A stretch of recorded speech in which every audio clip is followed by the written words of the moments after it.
All right. My name is Rich Schmidt. We're here with Lisette Hrapmann. It's February 1st, 2023. We're at Day Wines in Dayton. Lisette, thank you so much for joining us today. Yeah. First question to get you started is why wine? Well, looking back, wine has been present for quite a while. I guess starting when I was 17, going into college. I worked with a good high school friend of mine and later a college roommate with her father at Antoine's restaurant in New Orleans, and he had worked there since he was very young. Worked from busboy all the way up to manager, and we just helped in the bar and in running wine bottles and running the service bar.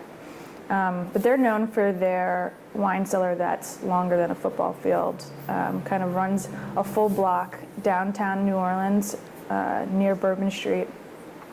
And going into that cellar for the first time and being trusted to walk through a greasy kitchen with 8 bottles of wine was really the first time I thought about wine, being 17 or 18. And yeah, him sharing bottles of wine and starting to pay attention and listening to his awe for different producers and varieties. That was the first point. And then I studied abroad early in college and met some extended family who for generations have had land in Burgundy.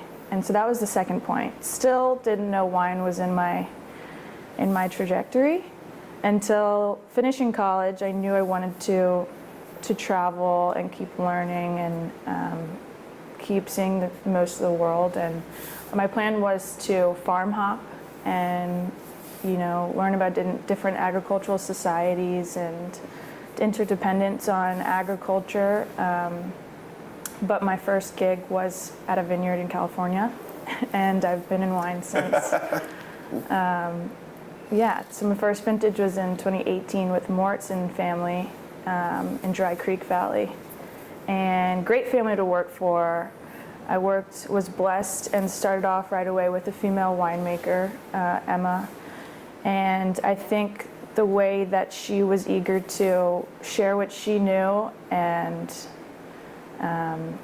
trust me with the process, which I thought was bizarre, being 18 and being like, you want me to put my hands on this wine, on this fruit? Are you sure? I know this costs more than I could ever pay for. And so yeah, that kind of just, I was blessed with a great first experience, and if it wasn't for that, I don't know that I'd still be in the industry. So I guess that's why wine. So we'll pick it back up there in a second. Well, let's back up for a moment and talk about life before wine. So you mentioned being in New Orleans. Tell me about upbringing and kind of sort of life before college. I was born and raised in New Orleans, of 3 siblings and of many cousins. Growing up in a very athletic household, both my parents were athletes and kind of known for that. And so, both my siblings and I had practice or games 6 or 7 days a week, which kept us in the team environment and kept us working towards something. And I went to Cabrini High School, an all-girls high school, where my mom was the principal. She went there, my aunts went there, my sister went there. They grew up down the street. So it was nice to carry that history and that legacy on. And then I went forward and went to Cabrini University in Philadelphia, where I played soccer for a few years before studying abroad and returning home to LSU. But yeah, I spent most of my childhood playing a lot of sports and spending a lot of time just traveling and yeah, competing. Tell me about, you mentioned going abroad and being in Burgundy. Tell me about that experience and sort of what you took away from that. Well, I studied abroad in Rome. So I was there about 7 months or so in my sophomore year. And growing up I guess in my early teens, I had some extended family, French cousins around the same age that would come over for the summertime. So once I was in Rome and I was a little bit closer to France for the first time, I figured I'd go and try to see where they're from, what Paris is like. And it really wasn't until I got there and my sister had committed to coming to visit as well that we made plans to go down to their country house in Burgundy. I'm so oblivious at this point. I'm like, cool, this is great. You know, Burgundy still hasn't really clicked in my mind of how important it is to wine and to wine history. But we go down and take a beautiful train ride, and we're walking through their vineyard, and you know, they point over there and they say that's Romani Conti. I still have no idea what that means. Looking back, there's tremendous value in that sentiment and then the history there. You know, to hear the family's stories of World War II and what happened throughout Burgundy, and you know, hiding in their chateau in Courgoulois, and yeah, so that's, I think, you know, studying sociology and hearing the history and the story, that's where I guess things started to resonate, and I started to ask, what if? It wasn't an intense thought at that point, but looking back, I think that's when the inkling started, yeah. And you mentioned kind of the intention to farm hop and then sort of finding yourself in wine and never leaving, or at least not leaving yet. So tell me about that first harvest. You mentioned obviously having a female winemaker that you were really excited to work with. What were your initial impressions of being in the industry and of the work that it entailed? Yeah, so my first harvest was in 2018 with Moritz and family, and I really lucked out. My first harvest could have been anywhere, so I'm really grateful it was there, and I was working for Emma. Super badass female winemaker running an all-male crew. You know, she has an athletic background as well, so I think we connected on that way. The physicality of the work in the harvest, as well as, I mean, the work year-round. But my dad has kind of a handy background to him. You know, he's always been tinkering in his garage. He's always the handyman. He's always the one to fix it. And growing up with him and spending a little time working in a cabinetry shop, you know, I learned I love to work with my hands. So being thrown into a cellar and those mechanics of, you know, plumbing, if you want to call it, throwing lines together, moving wine around, kind of came naturally. And I really enjoyed it. I really enjoyed the troubleshooting, how to get this to there, what, you know, looking at a wall and saying I can use this piece or that piece, and to get to solve the problem, I guess, or the workload. But it was an intense harvest. We pulled in a lot of fruit. Couldn't tell you how much, but it was my first experience, so I'm lucky that it was a really intense one rather than something really small for the next one to be compared to. But yeah, really grateful for Emma and all that she shared. Also, Adrian is a great cellar master there, and he, you know, was the first one to put me on a forklift and trust me with empty bins. And yeah, so yeah, I think a lot of people in the industry, you know, a lot of people go into harvest and harvest hop, and it's really luck of the draw where you end up because of the trajectory of networking, if you want to say, where you go next, really helps out. And I think that's, you know, be interesting to see here in the Valley even who's worked where, and creating a web to see, you know, what pioneer has the most impact of retention rate, who keeps everyone in the Valley. Mm-hmm. Yeah. Are there memories you have from that first year of either I wanted to keep doing this for as long as I can, or I can't believe I'm doing this and I need to do something else? Are there memories you have of like challenges along the way, or kind of epiphanies? Yeah, the end of harvest, the rest of the harvest crew was kind of getting let go of one by one, and I was sticking around, and eventually I was offered a full-time gig and to stay on. And I think that was the first moment with that I was like, oh, this could be a real thing. Whereas I was kind of making plans to go find my next farm. I loved it, but I didn't really see it as a path yet. People were talking about, friends on the crew were talking about harvest hopping, which I didn't know was a thing before my first harvest. You know, I was oblivious to this wine world.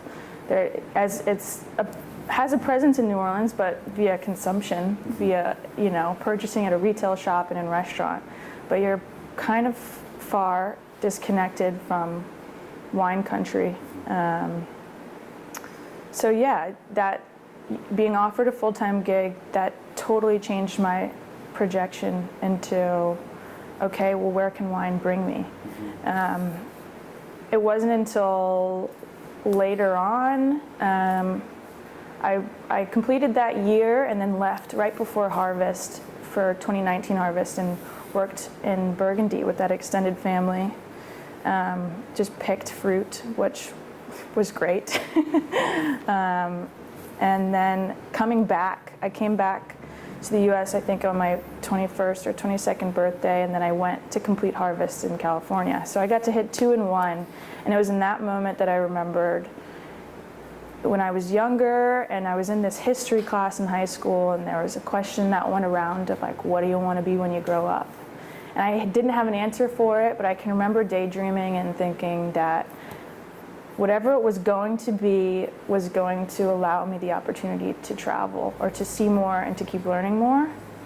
And so it was flying back home from harvesting in Burgundy where I remembered that, and I was like, wow, wine. Wine's cool, wine's it, and I can keep doing this. And you know, I just became more and more attracted to the wormhole of just learning more. There's endless information, there's endless discovery. Yeah. So at that point, as you're starting to kind of unwrap that and started to see that in your head, did you have an idea for what you wanted your role in the industry to be? No, no clue. At this point, I'm a cellar rat. I mean, I'm still a cellar rat, but you know, just grateful for any opportunity in any cellar to work in. It was very open-ended. I was, you know, lucky to be able to go back to Mauritson and to kind of have open doors there. And to return and to work another half year. And at that point, I think my eyes were on learning more about wine, but also seeing more of the world. And the idea of that they do it differently everywhere, and they have different varietals, and they have just I had a very naive, very innocent, I guess, idea of what it is.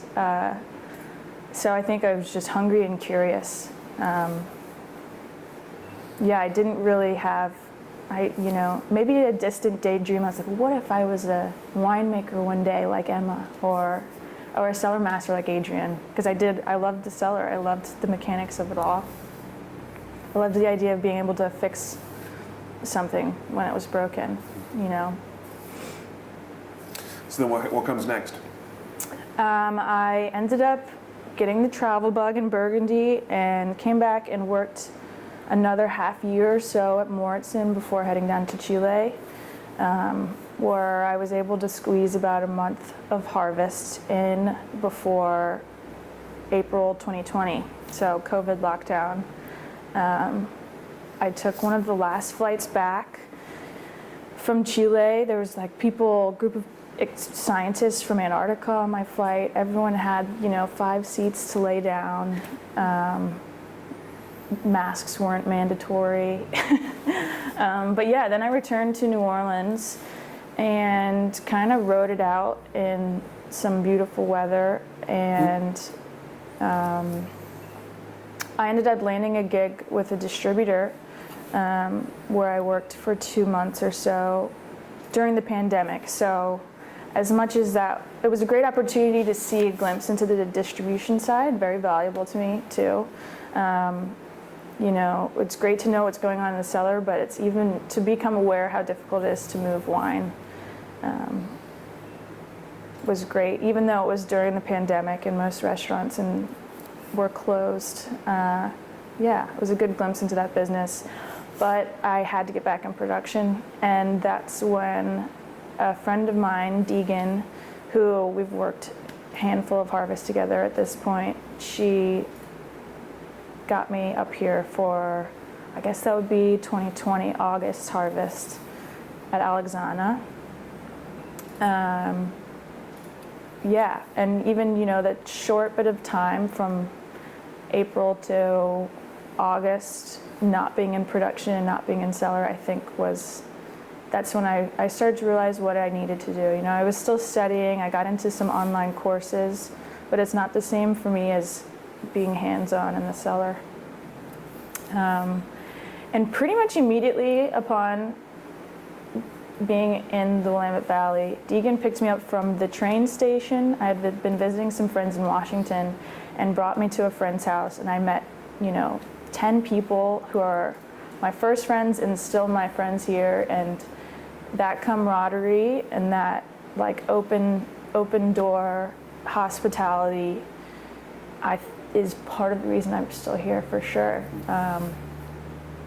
That's what I think is very special about the valley, it being very young, and the pioneers still being around and being friendly and generous with their knowledge and generous with their experiences and their roots here is different than what I've experienced elsewhere, and at least at this point that's what keeps me around. Yeah. So before coming to Alexana, had you any understanding of Oregon wine? Any impressions of Oregon wine before that? Yeah, my last day with the Moritzen family in California, I said, so what's up with the Willamette up there in Oregon?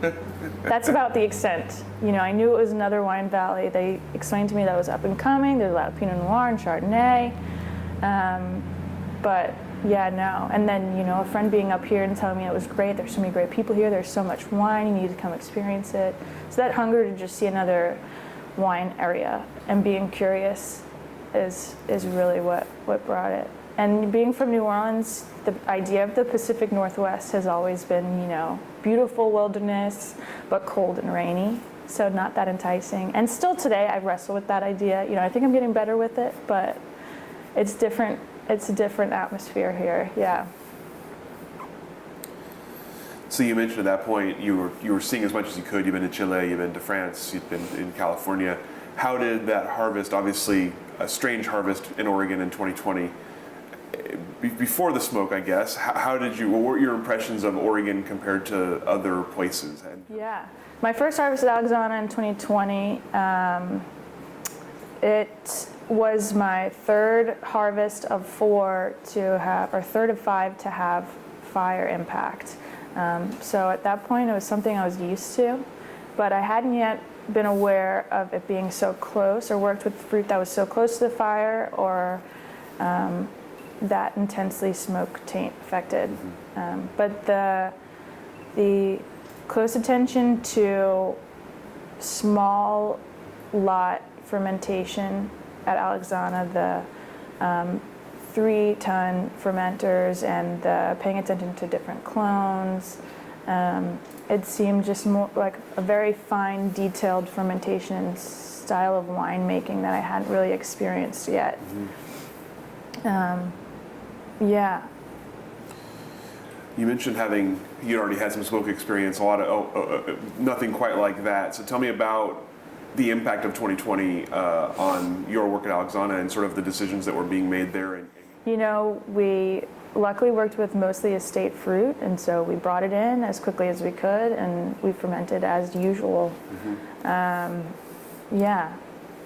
And I think that was my same experience in the other fire-impacted harvests as well. We were sorting fruit in California while pine needles of ash were falling on us. Where they were coming from, couldn't tell you, but yeah, it's a bizarre world to live in, a bizarre industry. There's a deadline and there's a lot of people's livelihood on the line. So you gotta think about outside yourself and how it's bad to be breathing in smoke. There's a lot of other people that the harvest is impacting. So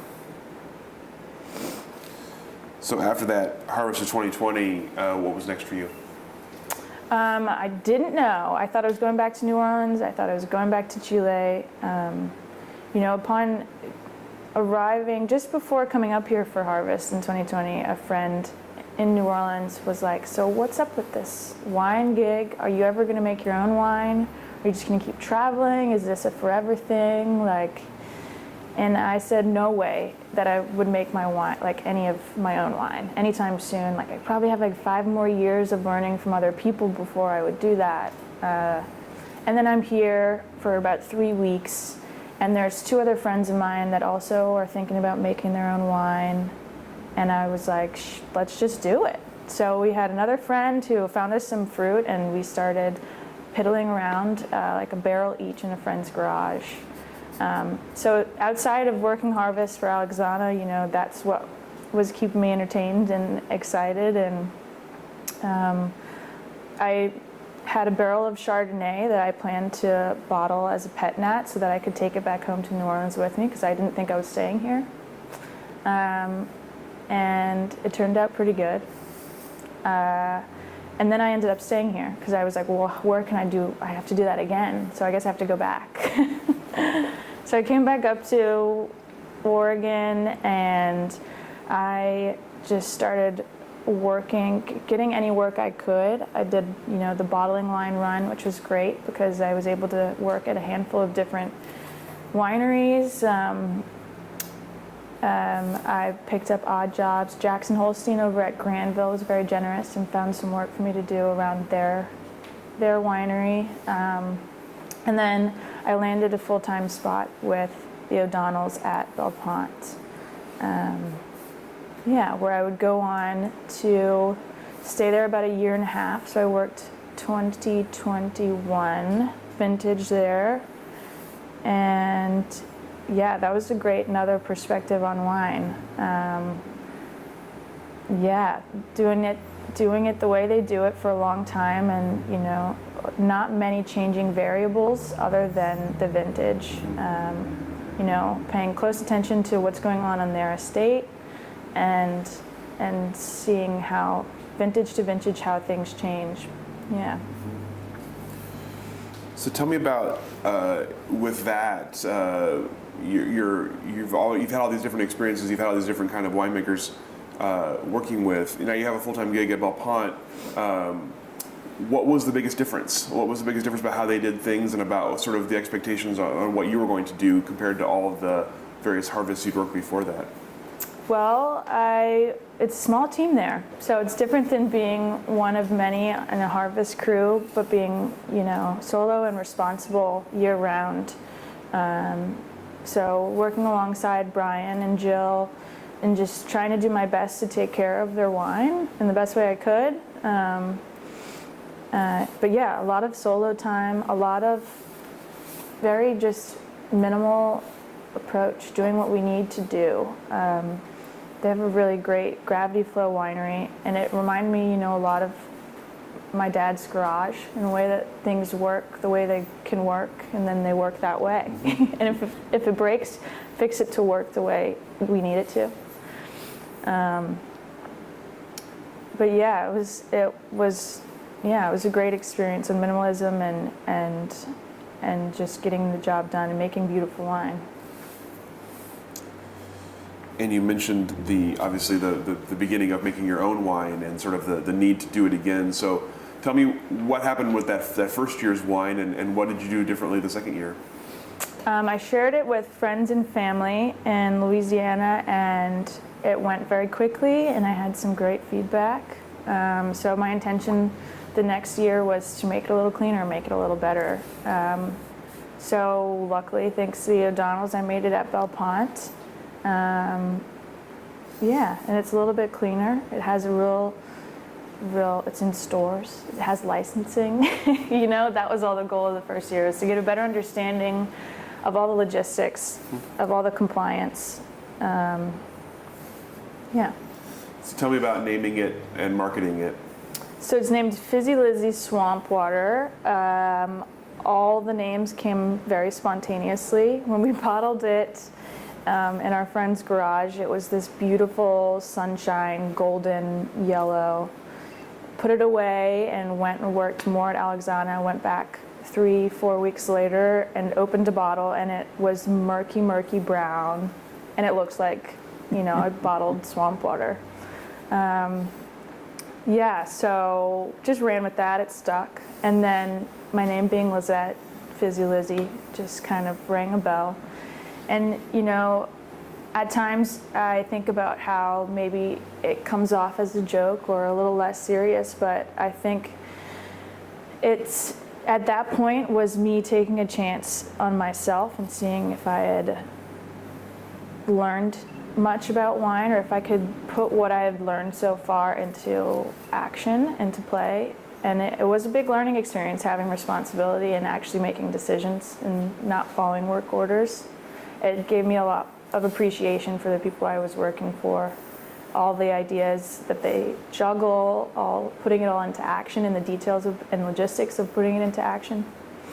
So yeah, I think that it will continue to evolve. I'll just keep trying to make better wine, make cleaner, better wine.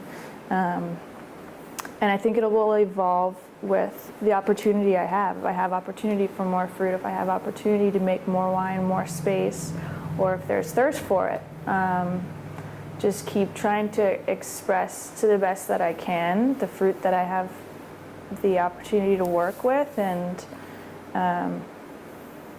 keep learning. It's a platform for me to keep learning and keep expressing, I guess, as I keep learning. If you make it too clean, it's not going to look like swamp water anymore. I know. What a struggle. That's okay. So tell me about once like you said, you have this appreciation now for the difficulty of all the decision making and all of that.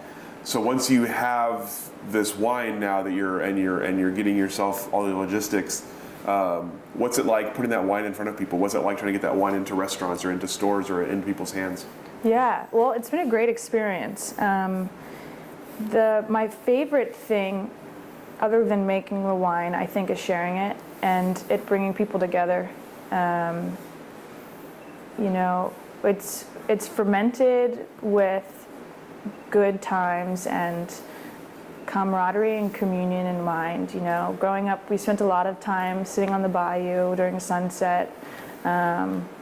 We spent a lot of time on people's porches, just kind of hanging out and drinking. So it's made for that in mind. It's made for those casual times. It's made for celebrating.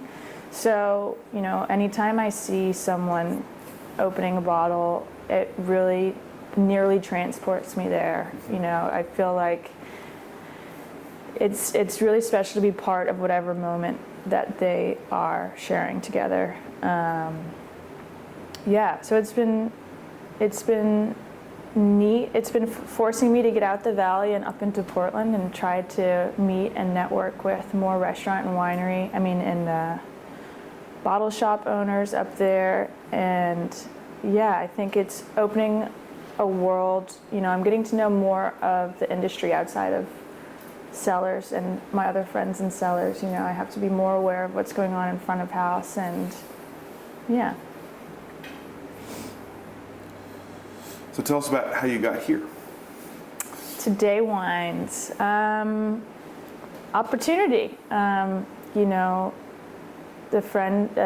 The industry shuffle of people moving on from other jobs to other jobs, and there was a spot here, and I had admired what Brienne was doing, and the idea of working for another badass female winemaker was really enticing. Has kind of the reputation of forging her own path and not really taking no for an option, and making as much wine as she wants. So that was enticing, and I couldn't really pass that opportunity up. I'm excited to be here and excited to learn from her and keep making better and better wine. So tell us about what your role here is, and sort of how you've seen it so far, and maybe how you see it going in the future. Yeah, I am assistant winemaker to Brienne and co-worker with Colin Howard. We're both assistants here. I've been here since right before harvest, so my role so far is pretty much still catching up. Still organizing. We've moved through a couple bottlings so far of our 2022 wines, and we've got a new crush pad that we're still working with. I'm grateful for that extra storage, but really just keeping things organized, keeping things going, getting the work done, trying to take as much off of Brienne's plate as we can. Yeah, taking care of the wines ultimately. So after working at some pretty Pinot-centric places in the valley, you're now here at Day, which is not that. So tell me about the different kinds of wines and the different style here as opposed to what you've worked with in the past. Yeah, well, I personally love our orange wines here. That skin contact Pinot Gris and knowing what it can bring to these different blends we put it in is probably one of my favorite things. We've got a lot of varieties we work with. There was a lot of different things going on in here during harvest, and I think that change up every day was kind of a breath of fresh air. I like learning about 100 different things at one time. Paying attention to detail and learning the ins and outs of Pinot Noir over at Belpont was really great. But yeah, learning what complements each other and what blends will be good, and that's been really exciting to me. Yeah, there's been a tremendous amount of growth here as well, which has been interesting to learn how to work with and create space for. Yeah, and to kind of adapt the workflow. Yeah. So tell me about what comes next then. You mentioned with Fizzy Lizzy, you're kind of taking it as it comes. Is there something you're looking forward to trying in terms of a new variety, new style, or a new region of the state? Well, I have 2022 is in tank and nearly ready to be bottled, ticking along very slowly in fermentation. And I've got 2 barrels of still Chardonnay from 22 as well. So I'll have a little bit of still Chardonnay from the same pick. So pretty early, not entirely, very, very acidic and bright fruit, not very fruit forward. So that'll be a new addition. But looking to stay the same size and doing it better and better. I, of course, in the future have my eyes on some different varieties that I'd love to work with. But yeah, just not there yet. I'm interested in a lot that's going on in the Columbia Gorge and the Dalles, all the different varieties coming from there, as well as Southern Oregon. I've gotten a sneak peek with those being here, working at Day. Yeah. You mentioned earlier your kind of initial impressions of Oregon. I know you haven't been here that long yet, but I'm curious how you've seen the state sort of handle the past few years and all the different challenges we've had since 2020. And what does the industry look like to you now that you've been in it for a few years? What does Oregon look like right now? It's growing, or at least in the industry's point of view. There's always something new going on. There's always something new developing. There's a new vineyard being planted. Yeah, I'm adapting still. I'm still very curious. I haven't made it out the valley as much as I intend to, so I don't have a full understanding of. I don't know that much about the state. I have so much more to see and experience here. Yeah. What about for yourself, for your own future? Obviously, you've got a long ways to go. What are sort of some of the milestones you're looking ahead to, challenges you want to take, projects you want to take as you look ahead? Yeah, looking ahead, I see myself just continuing to learn, continue to go to kind of develop Fizzy Lizzy and develop my own brand and my own responsibility and my own winemaking. Advice or words of wisdom you'd have for someone who was interested in joining the Oregon wine industry? Ooh, stay open-minded, and I hope you have the luck of having a great first harvest. If you have a good attitude and you're open-minded to working hard and learning from the people you're working with and for, you'll have a great time. whether it means staying in wine or carrying that experience to whatever else you do in life. I think it can be very valuable. Take what you can. Excellent. Those are all the questions that I have for you. Is there anything I didn't ask that I should have? Anything we didn't cover that you'd like to cover here today? I don't think so. All right, excellent. Well, thank you so much for your time, sharing your stories with us, and in your hospitality here at Day, as always. Yeah. We'll go ahead and let you off the hook. Thank you. Thank you.